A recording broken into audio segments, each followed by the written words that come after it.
L'actualité, ce 13h, bonjour à tous, voici les titres.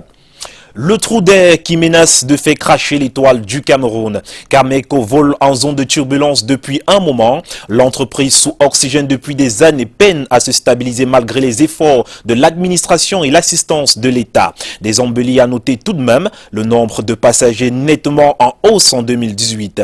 Comment se comporte Cameco au moment où la chronique annonce une société en faillite? Nous verrons cela dans ce journal.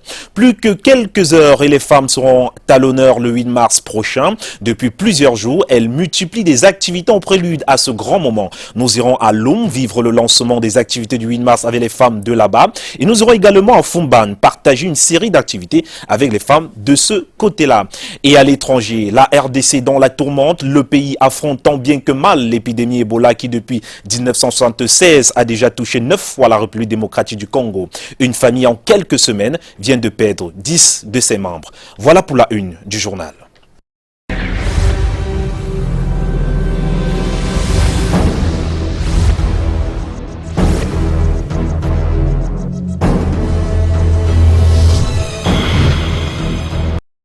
Bienvenue à tous et on ouvre ce journal avec notre chiffre du jour qui est 58,26. Ce chiffre représente en pourcentage le nombre de voix remportées par Macky Sall. En effet, le Conseil constitutionnel sénégalais a officiellement proclamé Macky Sall vainqueur de l'élection présidentielle avec 58,26% des voix. Ses 4 adversaires avaient renoncé à contester les résultats provisoires annoncés le 28 février passé.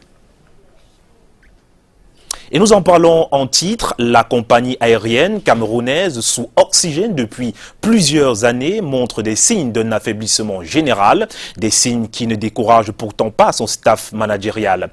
Il s'appuie sur les performances réalisées ces dernières années pour croire en un avenir meilleur. Le nombre de passagers transportés en 2018, par exemple, a dépassé les 340 000. Plus de précisions dans ce reportage de Vanessa Melakamdem et Guy Fosso. L'étoile du Cameroun serait-elle en train de disparaître du ciel? C'est la question que se posent aujourd'hui les usagers au regard des désagréments que multiplie la compagnie aérienne camerounaise. Il y a les retards. Parfois, les annulations non de vol où on n'avertit pas aux clients. Là, c'est beaucoup plus ça. C'est-à-dire que quelqu'un vient, il achète dans le billet. Par exemple, il se retrouve hors du pays ou peut-être justement, peut-être il est à Yaoundé. Cameco annule le vol, mais ça veut dire qu'il ne donne aucune information. Le client arrive à l'aéroport, il est perdu. Parfois même, ils n'ont pas quelqu'un vers qui ils doivent se converger, lui demander justement des informations. Actuellement, Cameco n'est pas dans le système Amadeus, parce que c'est le système principal avec lequel les agences de voyage vendent dans leurs billets.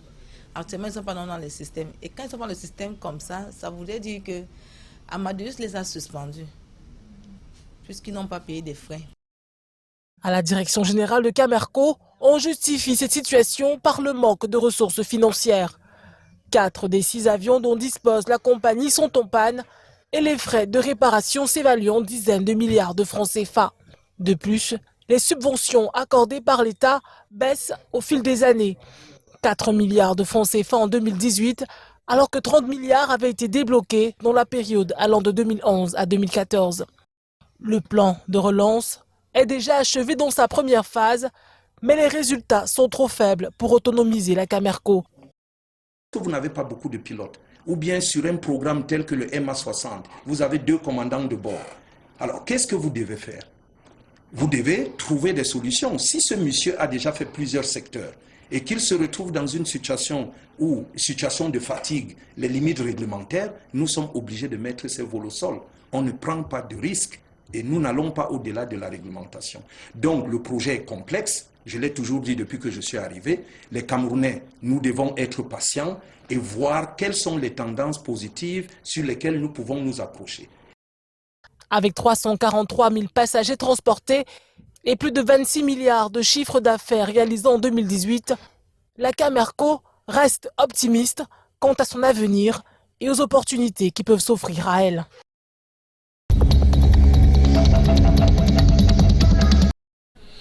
Notre série sur le 8 mars démarre à l'instant avec les activités de la Journée internationale de la femme qui ont officiellement été lancées lundi dernier à la place des fêtes de Pendia par le préfet du Mungo qui représentait le gouverneur. Des centaines de femmes ont répondu présentes à ce grand rendez-vous. Le reportage est signé Alain Michel Yemna et Luciano Django.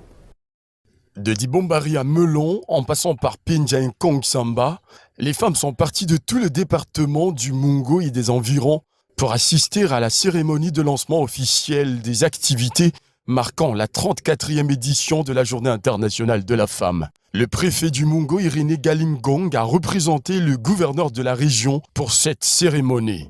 Je déclare donc lancer les activités marquant la célébration de la 34e édition de la Journée internationale de la femme dans la région du littoral. Plusieurs activités ont meublé cet événement, parmi lesquelles des interprétations musicales, des sketchs et la foire des femmes qui offre aux invités des produits agricoles, entre autres.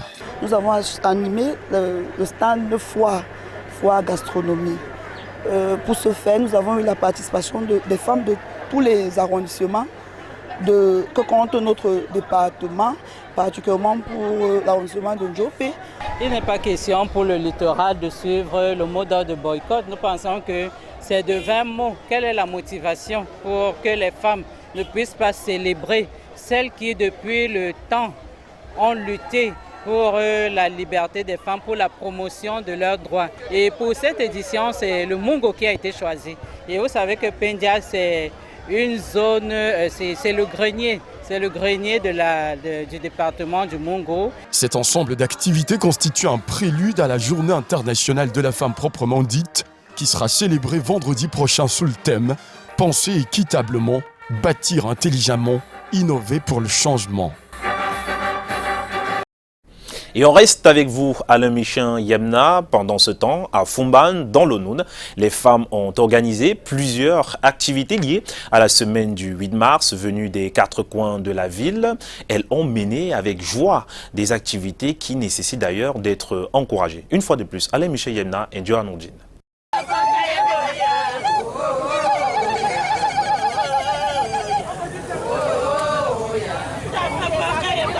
Les femmes de la ville de Fumban ont pris d'assaut le principal espace marchand de la Cité des Arts pour un investissement humain en prélude à la Journée internationale de la femme. Nous avons choisi cette journée pour impacter le monde, surtout pour l'assainissement humain que nous avons commencé aujourd'hui. Le programme continue demain. Nous avons les dons que nous allons offrir dans les hôpitaux et les prisons. Et on s'accentue surtout sur les dons et les hôpitaux pour la 34e édition. Chez les couturières, l'heure n'est pas au repos. La semaine précédente, la journée du 8 mars croule sous le poids des commandes. Pour satisfaire la demande, il faut être d'attaque. C'est pour 8 mars, on se prépare bien, le travail marche aussi bien. Et vous voyez aussi sur la machine, ce n'est que les 8 mars qu'on est en train de coudre. Et bonne fête à toutes les femmes. Au centre de promotion de la femme et de la famille, une table ronde a été organisée à l'intention des jeunes filles. La non-scolarisation de ces dernières et le mariage précoce restent une réalité dans le Noun. Il est question de développer des thèmes visant à redonner sa place à la femme dans la société. On a une série de thèmes à développer. Ces thèmes développés visent tout simplement l'édification de la femme afin de booster non seulement son autonomisation, mais beaucoup plus sa façon de voir, la nouvelle façon de voir la vie pour laquelle elle est conviée. Parce que la femme de nos jours, vous savez, le chef de l'État a, pour son nouveau septennat, a donné une place prépondérante à la femme dans la société. Un accent particulier est donc mis sur l'éducation de la femme dans le Noun, à cette occasion où l'on a souvent tendance à faire prévaloir le côté festif. Et la suite de l'actualité, c'est à Yaoundé où nous allons parler toujours des femmes, cette fois avec une femme capable. Il s'agit de vous, Delphine Fonkouteni. Bon après-midi à vous. Bonjour, mesdames, messieurs, bonjour. Et on poursuit avec les femmes du ministère de l'économie, de la planification et de l'aménagement du territoire qui ont fait parler leur cœur de mère à l'endroit des orphelins de la cité capitale. Ceci en leur offrant des cadeaux pour leur donner un peu d'affection à la veille du 8 mars. Plus de détails dans cet événement réalisé avec Hubert Moutier. Un geste, tout un symbole salué par les bénéficiaires. Ici, l'élan de cœur des dames des services centraux et déconcentrés, du ministère de l'économie, de la planification et de l'aménagement du territoire, aux pensionnaires des orphelinats de Kouaban et d'Obili à Yaoundé. En ce moment-ci où je ne m'attendais même pas à la maison qui était déjà un peu bizarre, quand ça arrive comme ça, je me dis peut-être le Seigneur savait déjà ce que je voulais et il a tout simplement fait ce qu'il fallait. Merci infiniment. Laurie, c'est bien, les dons en nature, c'est bien. Mais éduquer un homme, on le gagne. Voilà ma doléance que je lance de tout cœur. En prélude à la célébration de la 34e édition de la Journée internationale de la femme, elles ont décidé d'offrir des denrées de première nécessité, mais surtout leur amour et leur chaleur maternelle à ces enfants. Vous savez, quand vous avez perdu vos parents, vous êtes fragile, vous êtes exposé à beaucoup de maux dans la vie. Nous avons pensé que leur donner un coup de main, c'est vrai que c'est pas grand-chose. Nous avons pensé donner un coup de main aux responsables pour qu'ils puissent entretenir ces orphelins pendant un certain temps, mais nous comptons faire mieux. Le cœur sur la main, les ladies du Minepad visitent cet orphelinat créé en 2007 et qui abrite 36 orphelins scolarisés âgés de 4 à 14 ans. La cérémonie est ponctuée d'intermèdes musicales. À travers des pas de danse plutôt particuliers, ces enfants manifestent leur contentement.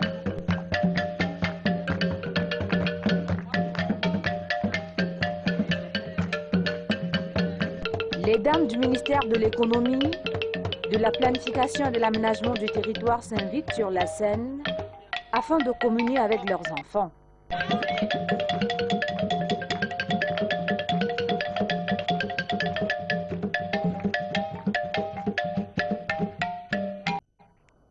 Et toujours dans le cadre des activités organisées en prélude à la Journée internationale de la femme, les dames du Cercle des Amis du Cameroun ont rivalisé d'adresse hier avec leurs sœurs du Centre hospitalier de recherche et d'application en chirurgie endoscopique et reproduction humaine. Le match déroulé au complexe de la garde présidentielle à Mélène ici à Yaoundé a été remporté par les femmes du Krasser. Rak Chabasek Diedna et Serge Alonziebou étaient dans les gradins. Les majorettes sont déjà sur le stade pour chauffer la foule au rythme camerounais. En ligne et prête pour le moment fatidique, les femmes du Sérac et du Krasser s'échauffent pour entamer le match de gala qu'elles ont donné hier au stade de la gare présidentielle de Mélène, accompagnées de plusieurs personnalités, à l'occasion de la célébration de la Journée de la femme. Vous avez constaté que le Sérac a une équipe bien performante qui a animé cette public cet après-midi. Et malgré le fait que nous n'avons pas gagné, nous sommes contents parce que nous trouvons des dames qui, en dehors de leur activité familiale et professionnelle, qui ont pu trouver le temps pour s'entraîner et nous donner ce que nous venons de voir aujourd'hui. Le dégagement de la balle est fait par la coordonnatrice générale du Sérac, Linda Young, accompagnée de Fadima Toukavaï. Le match a alors pris son cours et les deux équipes mouillent le maillot. En vert, rouge et jaune, l'équipe du Sérac fait ses preuves. Quant à l'équipe du Krasser en bleu, elle marque le but de la victoire après un pénalty manqué en amont. Et ce n'est pas pour déplaire les supporters. Et c'était vraiment agréable de voir ces dames d'un certain âge se mouvoir, courir, comme on l'observe dans les télés, c'est une très bonne chose. Un moment d'amour et de partage. Les femmes du Krasser et du Sérac ont fait vivre à tous, l'espace d'un instant, un moment de femme. Et à côté de la femme, parlons de cette épreuve de philosophie qui crée la polémique au lycée bilingue de Mendon à Yaoundé. Le problème, un extrait du livre de Maurice Kamto intitulé « L'urgence de la pensée » et le post de la dite épreuve sur la page Facebook de son concepteur. L'enseignant vient d'être déclaré non grata au sein de l'établissement, bien que vacataire. Certaines langues avaient même déjà parlé d'une affectation disciplinaire. Sur les traces du livre querellé de l'épreuve querellée de philosophie, l'enquête d'Arnaud Gueffac et Samuel Bonis. Voici l'homme, philosophiquement vôtre. Sa blouse d'enseignant fièrement abordée. Précision, il est enseignant vacataire au lycée bilingue de Mendon. C'est lui le concepteur de cette épreuve à problème qui agite l'établissement depuis quelque temps. Au centre de la polémique, un extrait du livre de Maurice Kamto intitulé « L'urgence de la pensée ». Un test proposé dans le cadre de la 4e séquence qui a ébranlé tout un lycée et bien plus les réseaux sociaux. Ça allait dans tous les sens. Qu'est-ce que j'ai fait comme ça? Comment j'ai osé donner Kamto dans une période aussi délicate? Moi, je leur ai dit que j'ai donné Maurice Kamto et non le politicien Maurice Kamto. Pédale vide mêlée entre le politicien et l'intellectuel penseur. Mais en réalité, le jeune enseignant est resté dans la logique de la progression pédagogique, qui voudrait qu'à la 4e séquence, une évaluation soit faite sur le chapitre tribu et classe sociale au programme. Sur les 2 épreuves conçues, l'animateur pédagogique de philosophie, après quelques amendements, a validé l'épreuve et par la suite, le censeur en dernier ressort avant l'évaluation le 15 février dernier. Mais comment a-t-on laissé dans cette chaîne passer un contenu à problème? Non, le contenu ne fait aucun problème. Le texte en question se retrouve dans les 2 livres qui sont au programme, à savoir la philosophie Temia ABCD de l'ancien inspecteur Dr Guamabara et le livre de Dr Émile Kemouni, Comprendre la philosophie. Et le texte en soi a trait à une leçon que nous avons enseignée à la 4e séquence et cette leçon s'intitule Tribu et classe sociale. L'enseignant n'a donc rien inventé et est sur le plan pédagogique irréprochable. Qu'est-ce qui fait donc problème? Le professeur qui a proposé l'épreuve a utilisé les en-têtes du lycée de Mondon. Nous savons que le lycée de Mondon est un établissement apolitique. Lui, en publiant le texte, il a émis un premier commentaire. Et le commentaire a plutôt alimenté les réactions des uns et des autres. Le commentaire de mauvais goût ajouté au post de l'épreuve sur Facebook, l'enseignant l'assume. À l'entête de cette épreuve, j'ai dit et j'assume que le lycée Blain de Mendon honore Maurice Kamto. Même si le post a été supprimé moins de 2 heures après sa publication, le dimanche 17 février à 18h45. Au sujet de la prétendue affectation, c'est du fake si opportunément conçu. Comment serait-il possible pour un vacataire? Inquiétude zéro donc. Il n'a jamais été inquiété. L'AP n'a jamais été inquiété. Jamais. Les choses sont passées de 0 à 1. L'enseignant stoppé net ce mardi matin, alors qu'il s'apprêtait à entrer en salle de cours. Et j'ai donc demandé à M. Ningebon d'arrêter de dispenser les cours au lycée bilingue de Mondon. Qu'ils attendent que les enquêtes poursuivent leur cours et après enquête, on revient sur la décision où on prononce une sentence finale. Ce n'est donc pas l'affectation, mais tout comme sanction prédite en cours de téléchargement. Reparlons de l'augmentation du prix de la bière au Cameroun. Une concertation est prévue en ce moment même entre le secteur brassicole et le ministre du Commerce, dont les relations ne sont pas au beau fixe d'après le journal L'Intégration. Cette hausse, selon le syndicat des débits de boissons, a été une violation de la loi. Archabassa Guedna et Hubert Noutier nous en disent davantage. Seul face à une bouteille vide, Abonda espère s'en offrir une autre, cette fois pleine, pour assouvir sa soif. Mais l'augmentation des prix des boissons ne lui donne plus cette latitude. Au moment où nous vivons au Cameroun aujourd'hui, il n'y a pas les moyens. Mais la bière ne fait que grimper sur les prix. Je ne sais pas si on buvait une bière, si on peut continuer à boire la deuxième. Cette augmentation des prix effective depuis le 1er mars dernier a créé le courroux du secteur brassicole. Le syndicat national, qui dit n'avoir pas été associé à cette mesure, estime que rien ne justifie en ce moment une augmentation. De plus, cette hausse sur le plan juridique est illégale. Non seulement peut-être on avait entamé une discussion et que la discussion n'a pas été, on n'a pas eu d'aboutissement.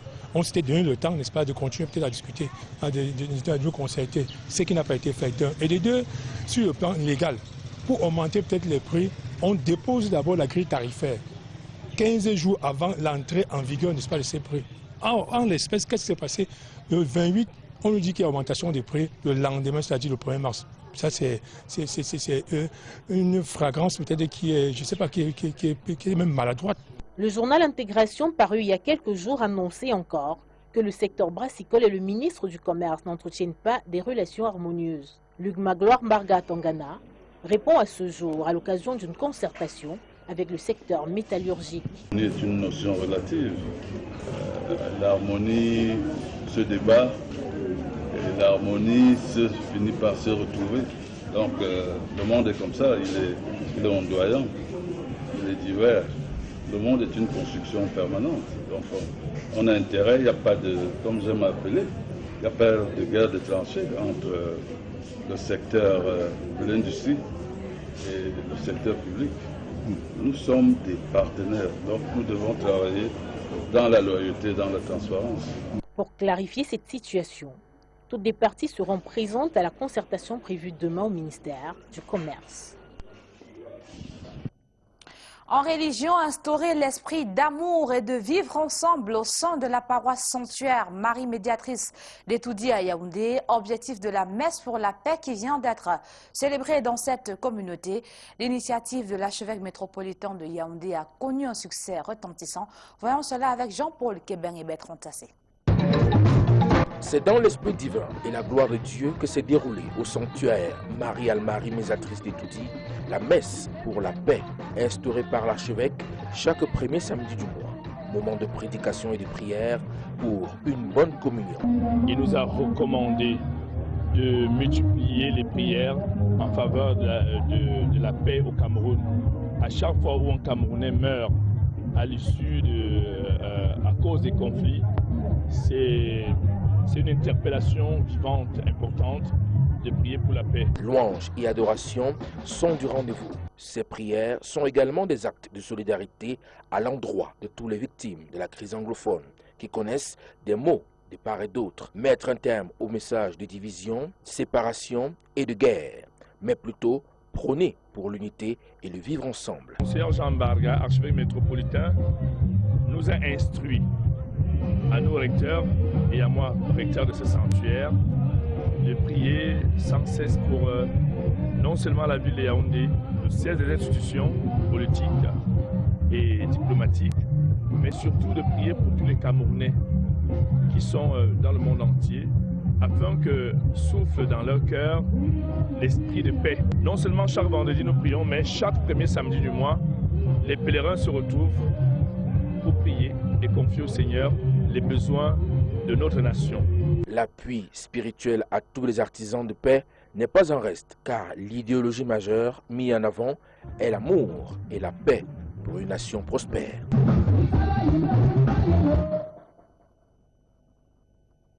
La suite des nouvelles, c'est en sport et on parle athlétisme à Douala avec vous, Junior Rossin. Mais avant de parler de sport, intéressons-nous d'abord à ce sujet, bâtir des communautés pacifiques et démocratiques, enfin de créer un environnement dans lequel les jeunes ont place. Tels étaient les objectifs visés par la Cameroon Women for Peace Election il y a quelques jours à Douala à travers un atelier de formation. Les détails avec Alex Lembe, reportage. Si les jeunes et les femmes sont les premières victimes des conflits et si cette progéniture fait en fait partie des premières victimes de radicalisation et des conflits, leur participation à la prévention ainsi qu'au règlement des différends est désormais essentielle à l'instauration d'une paix durable. Avant d'être des victimes de ces violences, les jeunes en sont les acteurs et les vecteurs, le plus souvent inconscients. C'est pour cette ultime raison que dans son programme d'éducation à la paix et à la non-violence active, la WILF-PF Cameroun investit ses jeunes à la promotion de la paix à travers des campagnes de sensibilisation et l'utilisation responsable des réseaux sociaux de cet atelier. Fort du constat que ces jeunes, du fait de leur vulnérabilité, du fait de leur sous-emploi, sont souvent très facilement manipulables et se retrouvent étant des acteurs d'extrémisme violent, des acteurs de violence. Nous pensons qu'au regard du contexte sécuritaire qui est le nôtre en ce moment, les jeunes également, de par leur poids démographique, doivent devenir des artisans de paix. Nous pensons Aucune paix ne peut se construire sans cette catégorie sociale-là. Pour ces jeunes apprenants, les outils obtenus à cet atelier de formation sont assez suffisants pour combattre ces fléaux. Je pense que ces éléments sont suffisamment consistants pour permettre de pouvoir participer à la stabilité de la paix dans le pays. Je crois que les jeunes doivent vraiment se réveiller, se mettre au pas pour qu'ensemble nous puissions évoluer dans notre société et donner une bonne image de notre pays, le Cameroun. Reste plus qu'à mettre en application les paroles aux actes ou encore la théorie à la pratique afin d'avoir une jeunesse responsable et mettre fin à ces conflits. Et on reste avec vous, Alex Limbe, pour parler d'athlétisme. Un record battu lors de la deuxième journée à Bafoussam, la prouesse, a été réalisé par le sauteur Mayak 2 qui a pour l'occasion battu non seulement son propre record, mais aussi et surtout le record national. Plus de détails avec vous.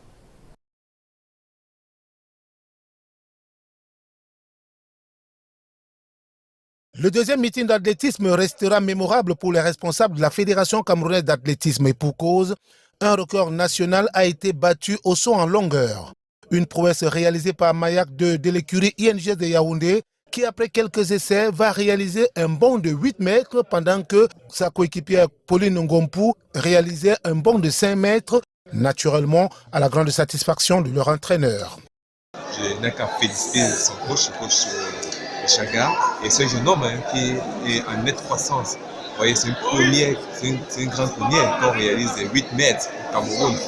Et lui, en tant que détenteur qui bat son propre record, nous devons l'encadrer, nous devons l'encourager dans ce qu'il fait. Je pense qu'on doit jeter un regard particulier. Au 100 mètres, on prendra simplement les mêmes pour recommencer, sans amélioration aucune, tant il est vrai que les chronos resteront intacts. Chez les dames, Irène Bell Bonnoc de l'écurie Cameroun Sport va réaliser un chrono de 11 secondes de 9 sur la distance des 100 mètres. Et chez les messieurs, l'intrépide Emmanuel Essémé de la même écurie et tenant du titre sera plutôt fier de sa performance du jour, même si son record personnel ou encore le record national n'ont pas été battus. L'objectif normalement c'est déjà réaliser mes 46 et puis faire 47 si possible quand il y a les échéances à venir. On dit souvent que c'est difficile de rester au sommet, donc étant au sommet, soit on reste fort. S'il y a encore un autre sommet, on va aller chercher. C'est l'essentiel. Pour les marcheurs, certains leaders, mieux encore, certains meneurs ont été plutôt obstrués par leur emploi de temps respectif. Mais néanmoins, on compte améliorer. Ma compétition, je l'ai préparée très difficilement parce qu'avec les occupations du service, c'est pas facile pour moi. Ça fait que au lieu de 5 à 6 séances par semaine que j'ai souvent eu à faire, j'étais à 1 à 2 séances la semaine. Les journées à venir leur seront certainement favorables avec des préparatifs idoines et adéquats. Le javelot messieurs a été dominé par Claude Chamaken qui a réalisé un lancer de 64 mètres. Au poids dames et messieurs, Ngounuku des Forces armées, police et Takougoum de l'INGS ont réalisé des lancers respectifs de 13 mètres 67 et 16 mètres 16. Les 800 mètres dames et messieurs ont été l'apanage respectif de Mafongang et de Niamjoa. Et l'actualité, c'est à l'étranger. À présent, en quelques semaines, une famille en RDC a perdu 10 de ses membres, tous ravagés par le virus Ebola. L'épidémie, qui a déjà touché 9 fois le pays depuis l'apparition du virus en 1976, principalement dans les villages reculés de l'ouest de la RDC. Vont tout ceci dans cet élément de la BBC, collaboration Brice Tchoumo. Ebola a ravagé ce village de la RDC. Cette famille a perdu 10 de ses membres en seulement quelques semaines. Mais Rochelle et sa sœur ont survécu et nous ont raconté qu'elles étaient en bonne santé quand l'épidémie a débuté. Nous avons ouvert le sac mortuaire et effectué des rituels sur le corps de notre mère. Les médecins nous ont mis en garde contre cela. Ils ont dit qu'elle était morte du virus Ebola, mais nous avons refusé de les croire. Nous leur avons dit qu'elle était morte d'une intoxication alimentaire. Ensuite, ils ont essayé de nous persuader de nous faire vacciner. Cette nouvelle épidémie constitue un test majeur pour la République démocratique du Congo. Le pays a déjà été touché 9 fois par Ebola depuis l'apparition en 1976 du virus, principalement dans des villages reculés de l'Ouest.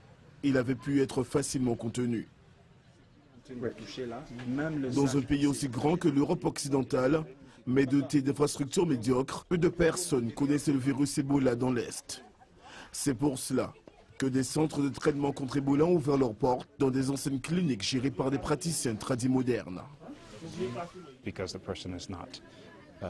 Nous ne pouvons pas fermer ces cliniques juste parce que ces médecins ne sont pas reconnus par les autorités congolaises. Ils font partie du système de santé local et sont respectés par la population. Ce que nous devons faire, c'est collaborer avec eux pour venir à bout d'Ebola. Désormais, de nombreuses personnes atteintes par le virus ont été traitées ici. Mais les praticiens traditionnels continuaient d'utiliser les mêmes équipements sur les patients. Maintenant, tout doit être désinfecté ou détruit. Désormais, il n'y a plus aucun risque de venir se faire soigner dans cette clinique. C'est ce qu'explique ce chef local. Les anciens équipements ont été détruits. La riposte contre Ebola semble porter ses fruits. Mais pour contrôler la maladie, la population est aussi appelée à s'investir pleinement. Quant aux cas suspects, ils seront traités dans des centres spécialisés. Les survivants d'Ebola qui ne croyaient pas à l'existence de cette maladie ont eu une seconde chance. Ils sont reconnaissants envers les services de santé. Même si l'épidémie continue dans le pays, à Béni, le virus ne progresse plus. Et c'est terminé pour l'actualité cet après-midi, mais l'information se poursuit sur Canal 2 International. Vous pouvez regarder en replay ce journal sur notre compte YouTube en tapant tout simplement Canal 2 International. Merci à tous, au revoir.